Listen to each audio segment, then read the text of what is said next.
दोस्तों नमस्कार। जैसा कि आप सभी जानते हैं, आज का हमारा खान पान, रहन सहन और बड़ा स्ट्रेस तनाव भरा जीवन, इस ऐसे में अपनी कमर को कैसे ठीक रखें, ये बहुत मुश्किल कार्य हो गया है। और ख़ासकर उनके लिए जो सुबह नहीं उठते हैं, सुबह उठते हैं तो लेट से उठते हैं, और लेट से उठने की वजह से उनको कब्ज़ रहती है, और कब्ज़ की वजह से वो फ्रेश भी ढंग से नहीं हो पाते हैं। और जो सुबह नहीं उठते हैं वो योग भी नहीं कर पाते। तो ऐसे में कमर कैसे ठीक रहेगी? तो इसलिए आपको अपनी कमर के लिए आज का जो हमारा विषय है वो कमर दर्द की समस्या के लिए है। जिन लोगों को कमर दर्द की बहुत समस्या रहती है उनके लिए आज मैं आपको बताने जा रहा हूँ कुछ आसन हैं और कुछ प्राणायाम भी है, और कुछ हमारा खान पान कैसा हो इस पे हम चर्चा करेंगे। और हम क्या दवाई ले सकते हैं, क्या औषधि घर में है जो औषधियों का इस्तेमाल कर सकते हैं, और अगर ज़्यादा ही दिक्कत हो तो हम बाहर से अपनी क्या औषधियाँ लेकर के ठीक हो सकते हैं। तो सबसे पहले तो आप सभी जानते हैं कि जो भी व्यक्ति काम कर रहा है वो आगे की ओर ही झुक करके करना पड़ता है, पीछे झुकने का कोई कार्य नहीं होता। एक बहुत ही आसान है, और जिनको ये मैं एक आसन बता रहा हूँ, ओष्ठ आसन। ओष्ठ आसन कैसे करें? इस तरह से बैठ करके, जो थोड़े अनपरफेक्ट हैं वो इस तरह से एड़ियों को पकड़ लें और बीच में से ऐसे उठ जाएं, और इस तरह से यूँ करके, और ये पोजीशन, ये जो है ये ओष्ठ आसन का अभ्यास है। इसमें हमारी कमर पीछे की ओर झुकती है, और जब कमर पीछे की ओर झुके तो इसको बड़े धीरे धीरे करना है। जिनको कमर की दिक्कत रहती है तो आपका ये जो पॉइंट है, ये सारे पॉइंट इससे खिंच जाते हैं, और ये उल्टा होने की वजह से उन चीज़ों को मेंटेन कर पाते हैं। दूसरा, हम एक आसन कर सकते हैं, भुजंग आसन। भुजंग आसन बहुत ज़बरदस्त है। भुजंग आसन से पहले ये मकर आसन है। मकर आसन में आप कुछ देर ऐसे लेटेंगे ही ना, लेटने मात्र से आपकी कमर को रिलैक्स मिलेगा। बहुत बढ़िया आसन है ये मकर आसन।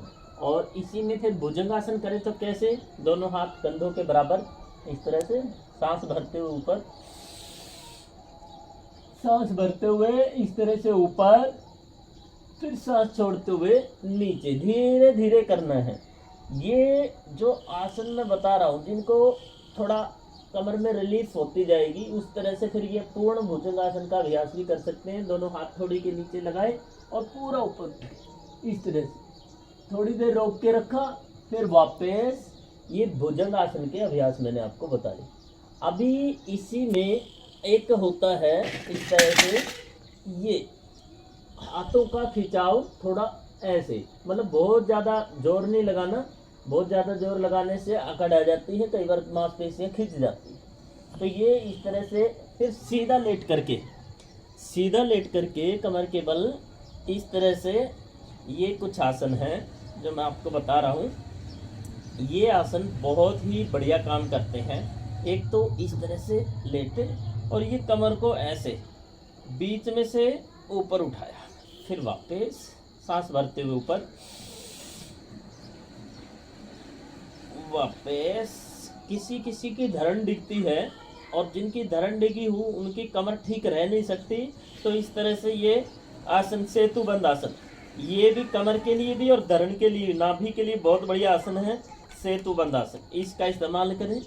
और फिर मरकट आसन, बहुत ज़बरदस्त आसन होता है मरकट आसन। दोनों पैरों को ऐसे मोड़ लिया, दोनों हाथों को कंधे के बराबर फैला लिया, सांस छोड़ते हुए बाएं तरफ गए पैर, और दाएं तरफ गर्दन, इस तरह से। फिर श्वास भरते हुए बीच में, फिर श्वास छोड़ते हुए दूसरी दिशा में। ये मरकट आसन का पहला पोज है, और इसको कम से कम 5, 7, 10 बार करें। और फिर दूसरे पोज के लिए क्या करें? दोनों पैरों के बीच में थोड़ा फासला बना दें। फासला कैसे बनाना है? आगे भी बनाना है, साइड में भी बनाना है। फिर इसी तरह से श्वास छोड़ते हुए बाएं तरफ, थोड़ी देर रोका, फिर श्वास भरते हुए बीच में, फिर श्वास छोड़ते हुए बाएं तरफ। ये इस तरह से ये दूसरा पोज है मरकट आसन का। इसको भी 5 से 10 बार करें और फिर दोनों पैरों को सीधा कर लें, दाएं पैर को उठाएं, बाएं तरफ पूरा लेकर के जाएं, पूरा, और फिर वापस ऐसे ही बाएं पैर को उठाएं और इस हाथ की तरफ ले। ये बहुत बढ़िया आसन है, बहुत ही बढ़िया, कमर के लिए रामबाण आसन है। तो ये आसन मैंने आपको बताए। अब मैं आपको बताऊंगा कि पॉइंट कौन से दबाने हैं। कुछ पॉइंट होते हैं जो पॉइंट दबाने से भी हमें आराम आता है। ये जो हिस्सा है उंगली और ये अंगूठे के बीच का ये जो पोर्शन है, आप देख लीजिए, ये जो पोर्शन है, इस पोर्शन को इस तरह से दबाएंगे आप। जैसे ही जो पॉइंट में आपके दर्द होगा कमर में, और वो उसी भाग का पॉइंट दबा यहाँ पे, तो आपके यहाँ पर भी पूरा दर्द होगा, हाथ में भी। बहुत ज़बरदस्त है। ये दोनों हाथों के पॉइंट आप दबा सकते हैं।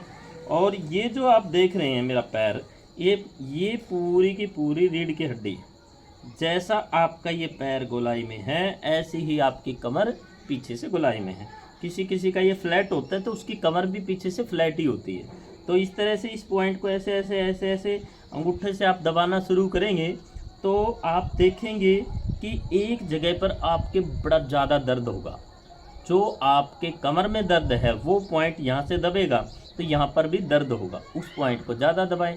तो ये आपके कमर के दर्द के लिए बहुत ज़बरदस्त है। और ये जो हमारी चैनल होती हैं, ये पैरों की जो ये चैनल हैं, दोनों उंगलियों के बीच में, ये अंगूठे और उंगली के बीच में ये जो खाली स्पेस होता है, इस पॉइंट को, ये भी पॉइंट बहुत बढ़िया काम करते हैं कमर दर्द के लिए। तो आप इस तरह से अपने आप को स्वस्थ रख सकते हैं। और दूसरा कि आपको खाना क्या नहीं चाहिए। अब कई लोग कहते हैं कि देसी दवाई लेंगे तो परहेज हो दोगे, ऐसा नहीं होता। देसी दवाइयों का परहेज नहीं होता, परहेज होता है हमारी समस्या का। हमें समस्या क्या है? अगर हमारी बॉडी में कहीं पे भी दर्द है, जोड़ में है, कमर में है, पीठ में है, कहीं पे भी, आपके कंधों में है, उंगलियों में है, हड्डियों में है, कहीं पे भी आपको दर्द है, तो आपको खट्टाई नहीं लेनी चाहिए। कोई भी खट्टी चीज़ आपको सूट नहीं करेगी, कोई भी फ्रिज की ठंडी चीज़ें आपको सूट नहीं करेंगी। तो ये जो परहेज होते हैं, कोई भी गैस्ट्रिक वाला भोजन, जैसे आलू, बैंगन, गोभी और शाम के समय चने की साग या सब्जी कोई भी लेते हैं, तो ये सूट करने वाली चीज़ें नहीं हैं। तो ये इसके परहेज है। ऐसा नहीं है कि देसी दवाइयों की वजह से परहेज है। देसी दवाइयाँ सिस्टम को ठीक करने के लिए काम करती है, इसलिए वो परहेज बताते हैं। अंग्रेजी दवाइयाँ सिम्टम के लिए काम करती है, इसलिए वो परहेज नहीं बताते। वो दर्द है तो वो पेन किलर देंगे, और वो पेन किलर आपकी पेन क्रियाज को ब्लॉक करेगी, और पेन क्रियाज आपका संदेश याद माइंड तक पहुंचाने में असमर्थ होगी, और आपको लगेगा कि दर्द गायब हो गया। तो ये होता है सिस्टम। तो इसलिए आप ये शंका मत कीजिए कि परहेज दवाई के हैं। परहेज हैं आपकी समस्या के, आपकी बीमारी के। तो कुछ एक दवाइयाँ होती हैं जो मतलब एक दूसरे पे मेल नहीं लेना चाहिए, तो वो बताए भी जाते हैं, ऐसी बात नहीं है। और जिनको ये कमर दर्द रहता है, उनको खाना, मतलब मैंने आपको बताया कि खटाई नहीं लेनी चाहिए, ठंडी चीज़ें नहीं लेनी चाहिए, गैस्ट्रिक वाला भोजन नहीं लेना चाहिए, और जो बासी भोजन है वो भी नहीं लेना चाहिए, वो बहुत गैस बनाता है। तो इस तरह का परहेज रखें। चबा चबा करके भोजन करें, बैठ करके भोजन करें, जल्दबाजी में भोजन न करें, क्योंकि जल्दबाजी में भोजन करने से भी गैस्ट्रिक बनती है अंदर, और गैस्ट्रिक बनेगी तो वो आपके पेट भी दर्द भी करेगी, कमर दर्द भी करेगी। खड़े खड़े पानी नहीं पीना चाहिए, कभी भी सीधा पानी खड़े खड़े नहीं पीना चाहिए, बैठ करके पीना चाहिए, घूंट भर भर के पीना चाहिए। मुंह के अंदर जो सलाइवा बनता है उस सलाइवे को अंदर ले जाना चाहिए। ये बहुत ज़रूरी चीज़ें होती हैं, तो हम इन चीज़ों पे ध्यान नहीं देते, इसलिए हम बीमार हो जाते हैं। तो अगली बात मैं आपसे करता हूँ कि जिनको बहुत ज़्यादा दिक्कत रहती है जोड़ों की, कमर की, तो वो औषधि क्या ले सकते हैं। जैसे ये है चंद्र प्रभावटी। चंद्र प्रभावटी एक ऐसी दवाई है जो मल्टीपर्पज़ है, बहुत सी समस्याओं का निदान करती है चंद्र प्रभावटी। इसका आप इस्तेमाल कर सकते हैं, और छोटी उम्र को 1-1 गोली और बड़ी उम्र को 2-2 गोली। पीड़ांतकवटी पीड़ा को हर लेती है, बहुत ज़बरदस्त है, इसका आप इस्तेमाल कर सकते हैं।